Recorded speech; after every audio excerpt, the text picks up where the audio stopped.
Mahakasika manokana ny fifidianana kosa anisan'ny fifidianana izay ho tanterahana amin'ity taona 2024 ity moa ny fifidianana ben'ny tanàna momba ny fanomanana an'izay fifidianana izay indrindra raha nondeha hoezana hoentina amintsika ato anatin'ity fanadihadiana manaraka ity.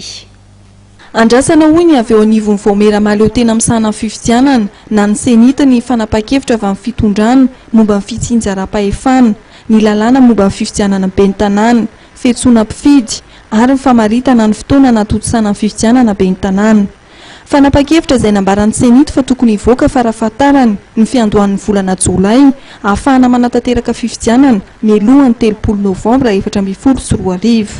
Tsy miandro ny fifidianana amin'ny zava-dehibe fa ny zavatra omanina alohan'izay rehetra zay ary zay zavatra omanina zay misy fetrandro tsy maintsy arahana anatin'izay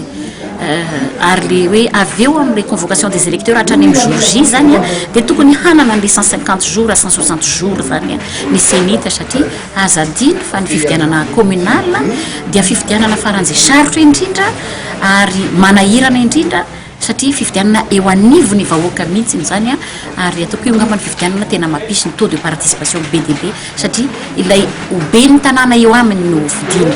ka ny lalàna moa zany dia zay zany tamin'ireny ny fotoana nampalalaka anay ireny dia mieritreritra hoe ahoana ny fomba natsarantsika n'izay lalàna nisy zay dia tsy anjaranay moa iny fa zay dia manome hevitra ihany fa anjaran'ny ministère ny intérieur raha ny fahinoko azy zany dia androany amin'ny conseil des ministres zany no hitondrana ny deuxième lecture n'io lalàna io dia zay andeha ho any amin'ny assemblée nationale dia mba isy moa ny débat momba an'izay fa mbola ataoko hoe afaka miandry angambany hatramin'ny début ny volana Jolay iny ny senita amin'izay fotoan'izay kanefa aoka ho fantatritsika ny fantatry ny mpitondra ihany koa fa 1549 na mihoatra ny maquette de bulletin atao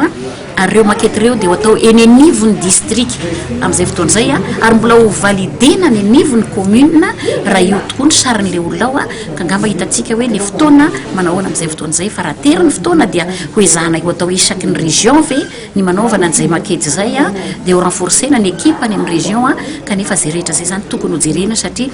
raha ohatra ka miatara ny fotoana anaovana azy zany dia ho fantatry ny fitondram-panjakana koa fa ilay budget napetraky ny senita dia tsy maintsy ho révisena koa manaraka an'izay amin'izay fotoan'izay. Raha tara ny anaovana ny fifidianana ben'ny tanàna dia tsy maintsy hiova ary hitombo ny teti-bola izay napetraky ny senita anatotosana ny fifidianana ben'ny tanàna.